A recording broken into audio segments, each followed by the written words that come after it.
Brothers Benny and Josh Safdie have co-directed and co-written a handful of features that brought them a lot of critical acclaim as darlings in the independent film scene. Such examples of this acclaim are their terrific films Daddy Longlegs from 2009 and Good Time from 2017. These successful brothers took an unexpected turn in 2025 when they separated professionally to direct and write different films on their own. Benny Safdie wrote and directed the sports biopic The Smashing Machine, which premiered in October, and Josh Safdie directed and co-wrote the period drama Marty Supreme, which premiered at Christmas and which I watched recently. I had a fun time watching Marty Supreme, but maybe not for the reasons you expect. Our title character in this is Marty Mauser, a passionate table tennis player and shoe salesman who talks fast, moves fast, and pushes his way through 1950s New York City. But Marty is not just a ping-pong master, he's a con man and hustler, continually scamming strangers and friends out of their money and charming his way into women's beds. Despite his rising star status, Marty needs to quickly gather a lot of cash to pay for his airfare to travel overseas and dominate an international tournament. But with only 1 week to get the cash, Marty hustles as fast as he can. Like the swift, bouncing journey of a ping-pong ball, always changing direction, much of this film feels like a constant adrenaline rush as Marty jumps into and out of all sorts of trouble, from avoiding the police to falling through a bathroom floor.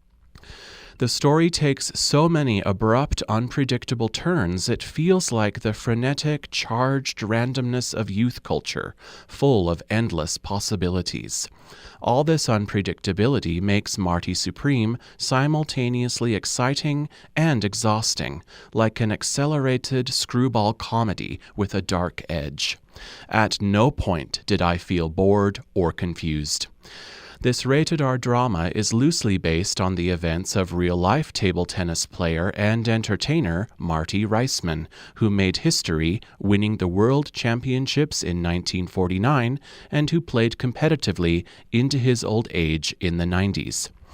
Timothée Chalamet plays this leading role with a verbally aggressive attitude combined with a relaxed arrogance. Yes, his ping-pong playing looks authentic and spirited. He trained for years to develop real ping-pong skills. But it's his entitled air of getting what he wants at all costs that gives this film its powerful, consistent vibe.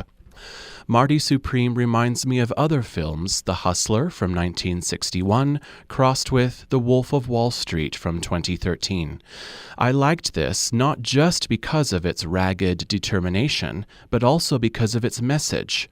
While it is a coming-of-age film on the surface, Marty Supreme is more deeply about the myth of American exceptionalism and the sobering realization that the specialness of the individual does not grant success. What happens to someone when their dreams for greatness don't happen? How can our youth grow up in a world, especially the post-war world of the 50s, when winning is everything? Like their beloved hit film Uncut Gems from 2019, Benny and Josh Safdie love creating films about tragic heroes. Marty Supreme does not give us a role model to admire, but it does give us an engaging voice with something important to say. For Flicks at 48, I'm Casey T. Allen.